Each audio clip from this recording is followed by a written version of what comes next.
Back to my YouTube channel guys. मी गणेश सावंत. तर आज आम्ही सिंधुदुर्ग बघायला जातो आहे. कोकणामध्ये आलो होतो मालवणला. आणि मग आता आम्ही आलो तिथं जिथं बोटिंग वगैरे आपल्याला गडावरती सोडायला जातात तिथं आता गाडी वगैरे पार्क केली आम्ही.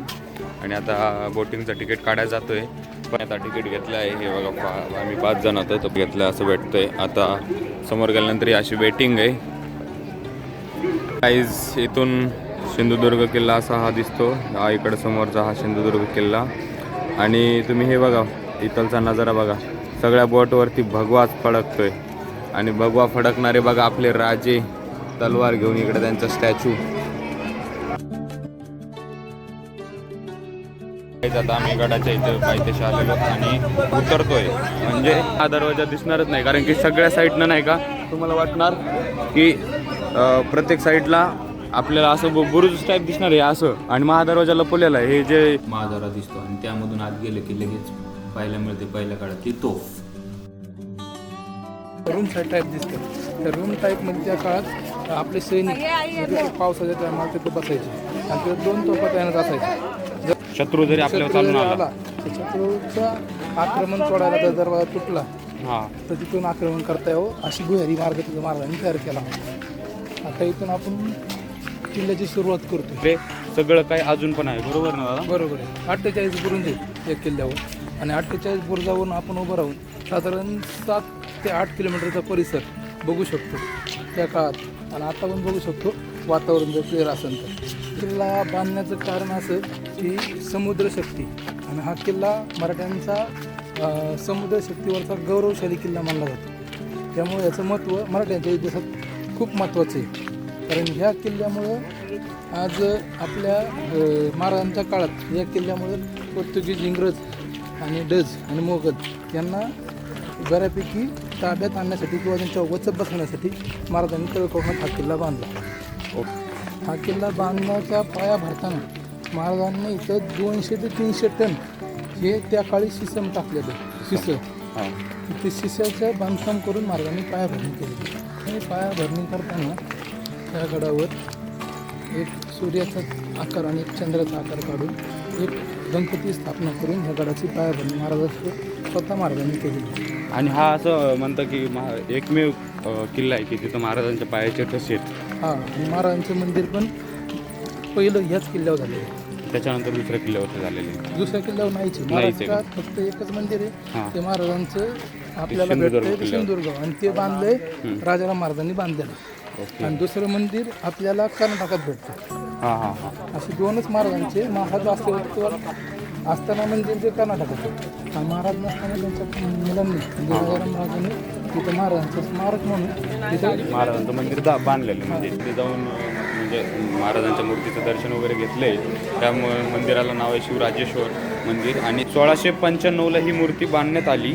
आणि त्याच्यानंतर ही पूर्ण काय काळ्या पाषाणाची. आणि आता तिथं आतमध्ये कॅमेरा वगैरे अलाउड नसल्यामुळे आम्ही काय म्हणजे दाखवलं नाही. आम्ही जाऊन दर्शन वगैरे घेतले. आणि पूर्ण म्हणजे इथं ते जसं या फोटोमध्ये तुम्हाला दिसते ना तर तशीच सेम तिथं आहे पोशाख वगैरे घातलेलं महाराजांना. आणि तेव्हाच्या काळातलं पूर्ण बांधकाम आहे. फक्त जे साईड भिता होत्या ना ते रिनोव्हेशन केलेले आहेत. म्हणजे अजून पण जसं त्या टायमिंगला बांधलेलं होतं तसंच ठेवलेलं आहे. महादेवाच्या मंदिराकडे एक विहीर आहे. इथे एक साखर बावडी आहे. बाव म्हणते इथं फक्त. आणि ते दही आहे. म्हणजे ह्या 3च. आणि ती राजांना सगळ्या 4 बाजूनं समुद्र आहे. आतमध्ये गड बांधायचा आहे. त्याच्यामध्ये एवढे आपले सैनिक आहे असणार. पाणी पिण्यासाठी तर काही नव्हतं. आणि त्या टायमिंगला मग नंतर विहीर जेव्हा खाण्यात आले तेव्हा त्याला गोड पाणी लागलं. आता समोर बघा हे महादेवाचं मंदिर आहे. या मंदिरात भुयारी मार्ग असल्याचं लिहिलेलं आहे. सुरुवातीला आपल्याला ते वीर वाटतं पण ती वीर नसून एक भुयारी मार्ग आहे.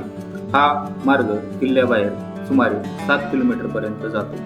त्याचे 2 रस्ते आहेत. एक वजर गावाकडे जातो आणि दुसरा मालवण गावातील एका वाड्यामध्ये निघतो. थोडे समोर येताच पाहायला मिळाल्या किल्ल्यावर असलेल्या 3 गोड पाण्याच्या विहिरी.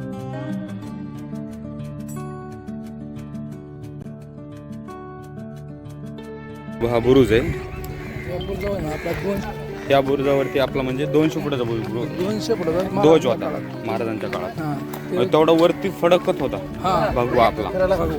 तो आपल्या मावळ्याला आणि शत्रूला समुद्रात दिशा दाखवायचं काम करायचं. अच्छा. सिंधुदुर्गाचा ध्वज. हां हां हां. मी लाईट हाऊसचा बऱ्यापैकी हा ध्वज काम करायचा त्या काळामध्ये. हा म्हणजे एक आपलं इथे एक किल्ला आहे म्हणून हे असं दर्शवायचं एक. युद्ध चालू असताना काय किंवा शत्रूला 200 फूट उंच म्हणजे साधारण 10 ते 12 किलोमीटरच्या अंतरावर हा ध्वज दिसत होता. आणि त्या टायमिंगला हे जे आपल्याला दिसत होतं ते आपलं म्हणजे आपला शत्रू आपल्याकडे जर शत्रू चालून येत असेल त्याला तरी इथे कळत होतं की इथे किल्ला अलर्ट होता. म्हणजे त्या टायमिंगला लाईट हाऊसचं काम म्हणून हा इथलचा ध्वज करत होता. बुरुजावरतून असा व्ह्यू आहे म्हणजे हे असं इकडे सगळं पण आपण करू शकत होतो की आपला जो शत्रू येत होता आपल्याकडे तर इथून आपण तोफा वगैरे ठेवून आपले जे मावळे होते ते आपल्या गडाचं संरक्षण करत होते. त्या अशा पूर्ण इकडं पण आहे आणि या चारी बाजूनं पण आपल्याला समुद्र आहे. ही तटबंदी बघण्यासाठी आलो ते. ती 12 फूट रुंद आहे आणि 30 फूट उंची आहे. आणि ही जी तटबंदी आहे ही पूर्ण खडकावर बांधलेली आहे. आणि खडकावर बांधलेली हा ज्या लाटाचा प्रवाह होता त्या हा महाराजांना ही तटबंदी बांधून देत नव्हता. मग महाराजांनी तिथं शिसं टाकलं त्याच्यावरती. ह्याच्या अगोदर एक खाली एक तटबंदी बांधलेली ते बघा इथून दिसते आपल्याला थोडं. त्याच्यानंतर मग ही एक वरची बांधलेली आहे. तर ही आणि म्हणजे हे एक आपल्याला एक प्रतीक देतं की 350 वर्षापूर्वीचा बांधलेला हा किल्ला आज पण ह्या समुद्राच्या वर्षाच्या 365 दिवस पण लाट येऊन धडकत आहे तरी हा एक पण दगड हललेला नाही आहे. तर म्हणजे तेव्हाची जे कला म्हणजे विचार करण्यासाठी होतं ते किती महत्त्वाचं होतं आणि हिरोजी इंदोरकरांना मानावं लागेल. आता या ठिकाणी आम्हाला आता गड बघताना असं लक्षात आलं की गडाचा तो आतमध्ये असणार आहे. कारण इथं जो समुद्राचा भाग दिसतोय ना तिथं आम्हाला तट दिसतोय आणि तो काळ्या पाषाणात दिसतोय आणि ते थोडं चुन्यासारखं काहीतरी दिसतंय म्हणजे ते बांधकाम पूर्वीच्या काळी असावं असा अंदाज आहे. म्हणजे इथं जे दिसतं ना ते असं तट असू शकतो पहिल्यांदा. मग त्याच्यानंतर मग इकडे अलीकडे किल्ला बांधलेला आम्हाला बघू जेवढी आम्हाला माहिती तेवढी आम्ही तुम्हाला देण्याचा प्रयत्नच करतोय. तटबंदीवरती फिरतोय. तर हे बघा हे जे असं होतं तर इथून आपण असं खालीपर्यंत बघत होतो आणि हा जे होतं ते असं इथून दूरपर्यंत दिसत होतं आणि इकडनं पण इकडचा शत्रू दिसत होता आणि इकडनं पण इकडचं म्हणजे आपण ॲट ए टाईम 2 तोफ तरी चालू शकत होतो. हे जे हिरोजी इंदोरकर होतं त्यानं ते ठेवलेला होता की जरी शत्रू आपल्या गडावरती चालून आला तरी आपल्याला त्याला अडवता आलेलं पाहिजे होतं. ही तटबंदी म्हणजे 2 टाईपचं दिली होती. इथं तोफ लोड करायची आणि इथून मग आपण त्यावरती शत्रूवरती हल्ला करू शकत होतो. हे जे आहे ते भवानी मातेचं मंदिर आहे.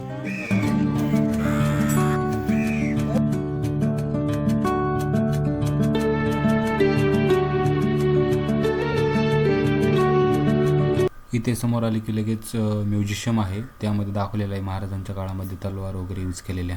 चला बघू आपण.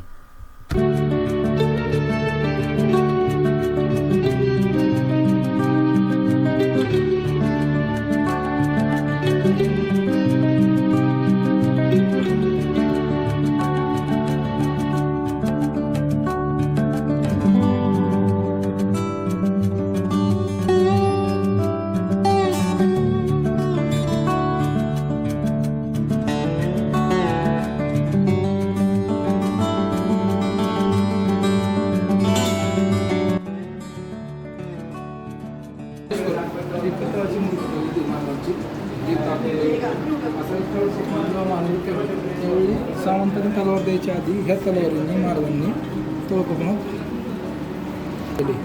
आता आपण जो बघणार आहे तो महाराजांचा दगडातला पायाचा ठसा आहे. इथं महाराजांच्या हस्तरेखेचा चांदीचा ठसा बनवलेला आहे आणि हा महाराजांचा पायाचा ठसा आहे. आणि हे काय म्हटलं तू हे साईडचं हे राजदंड आहेत. राजदंड आणि ह्या त्या काळातल्या समय हां हे त्या काळातली भांडी आहेत. म्हणजे आता इथं आपल्याला आजच्या काळातल्या लोकांना कळावं की जिरोटोप काय असतो. हा जिरोटोप आहे जे महाराज हे जातंय ना हे जातंय जुन्या काळात. हां आणि आता इकडे असं की तुम्हाला इथे लक्षात येईल की ही सरदार टोपी आहे पगडी आणि ही पेशवी पगडी. त्या काळात जसा हुद्दा असेल त्याप्रमाणे पगडी घातली जायची.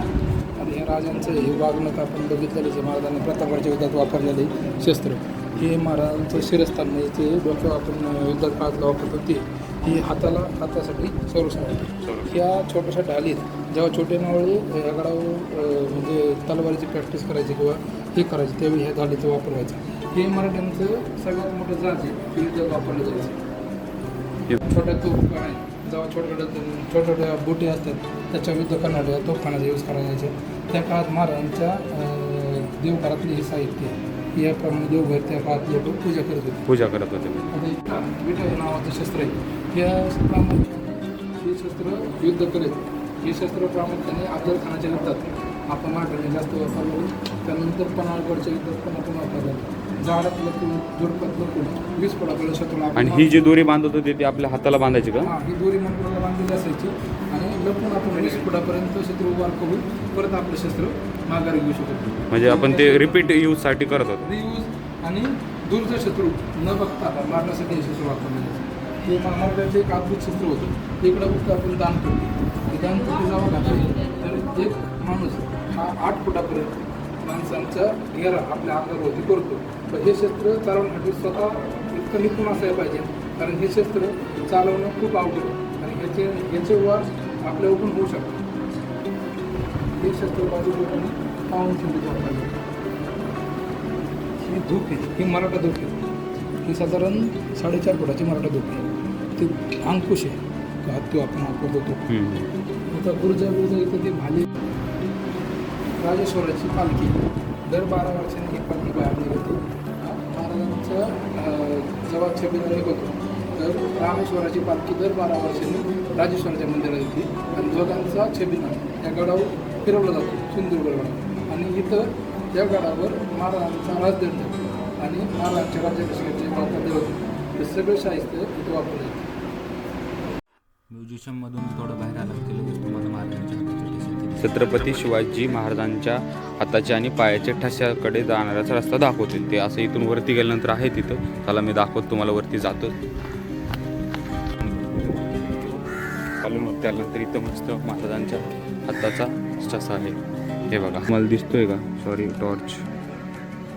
हा इथं असं तेव्हा त्यानं आता सांगितलं ना चुन्यामध्ये घेतलेलं होतं, त्यामुळे काही इथं असे फिंगर दिसत आहे. 1 2 3 4 5 हे असे 5 फिंगर. इकडे असा हा आपला पंजा आलेला, म्हणजे असं पूर्ण हात आलेला आहे याच्यामध्ये. असा हात घेतलेला आहे. आणि त्यानंतर इथं छत्रपती शिवाजी महाराजांचा पायाचा पण ठसा आहे. असं इथं टॉर्च लावून बघायला लागतो, कारण की इथं असं काच आहे त्यामुळे दिसत नाही एवढं क्लिअर. पूर्ण बघताय, मी बघितलं आहे, फोटो पण घेतलेले आहेत. आल्यानंतर इकडं नगरखाना आहे. समोर वरती गेल्यानंतर दिसेलच नगरखाना. वरती असं गेलं की हा नगरखाना आहे. खाना आहे सिंधुदुर्गाचा. हा नगरखाना जीर्ण झाला आहे तर बऱ्यापैकी अवस्थित आहे. आता या नगरखाना 2 स्टेप होत्या, हा एक आणि वरचा एक भाग. तो वरच्या भागावर आपला नगरखाना असायचा. तिथून जो मावळा असायचा तो 4 साईडला लक्ष देत असायचा. जर शत्रू दिसला किंवा शत्रूने आक्रमण केलं तर इथून नगरखाना वाजवला जायचा आणि त्यानंतर आपल्या गड जागा व्हायचा. गडाची आपली जी तोफखाना आहे तो जागा व्हायचा की शत्रू आपल्या जवळ येतो. आणि वरती ध्वज होता का आपला भगवा? हा ध्वज होता. आणि हा नगरखाना फक्त शत्रूसाठी यूज नव्हता केला. जर एखादा प्रमुख राजा किंवा एखादा प्रमुख मंत्री जर गावात येत असेल त्याचा एक इशारा म्हणून पुन्हा नगरखाना वाजवला जायचा. त्याच्या पाहुणचारासाठी आपल्याला कसं हे करते. आणि महाराज वेळी यायचे ते तेव्हा हा नगरखाना वाजवला जातो. आणि इकडून हे लक्ष देण्यासाठी आता ही जी ते नगरखान्याच्या समोरची तोफ आहे, हा हा त्या तोफ ही मोठी तोफ आहे नगरखाना. मोठी तोफ. जर पुढे समोरून तुला आक्रमण झालं तर ही तोफीचा यूज केला जायचा. आता इकडचा भाग बघितला आपण आतमध्ये इकडं बघितलं. हा. इथून ॲट टाइम 4 तोफा चालू शकतो. आता इथून जर आपण वर बघितलं तर ही गोळी, ही गोळी ही महादरवाजा आहे. शत्रू इथं जर आला तर तिकडून तुम्ही बघत असाल तिकडून पण तोफाचा मारा करू शकतो आणि इकडून पण मारा करू शकतो. मी महादरवाजा जाऊ नये म्हणून त्याच्यासाठी केलेले. आता ही तटबंदी बघत असेल तोफखाना आहे तो आतून यूज केला जायचा. पण आता काय झालं नगरखान्याचं अजीर्ण अवस्थेमुळे तो जागा आज मुरखडीस आलेली. असा हा होता नगरखाना. माझ्या दादाने तुम्हाला चांगलंच एक्सप्लेनेशन केलेलं आहे. आणि म्हणजे तोफेसाठीच होते. ह्या मोठ्या 3 तोफा ठेवलेल्या होत्या इथं आणि मग बाकीच्या छोट्या ठेवण्यासाठी पण असं यूज केलेलं होतं. चला तर मित्रांनो, इथेच आपला आजचा ब्लॉग संपतो. गड बघून झाला आहे आणि ही माहिती तुम्हाला आवडली असेल तर व्हिडिओला लाईक करा, शेअर करा आणि कमेंटमध्ये नक्की सांगा. या माहितीमध्ये काही चूक झाली असेल तर माफ करा. चॅनलला सबस्क्राईब करा आणि असाच सपोर्ट देत राहा. Thank you so much.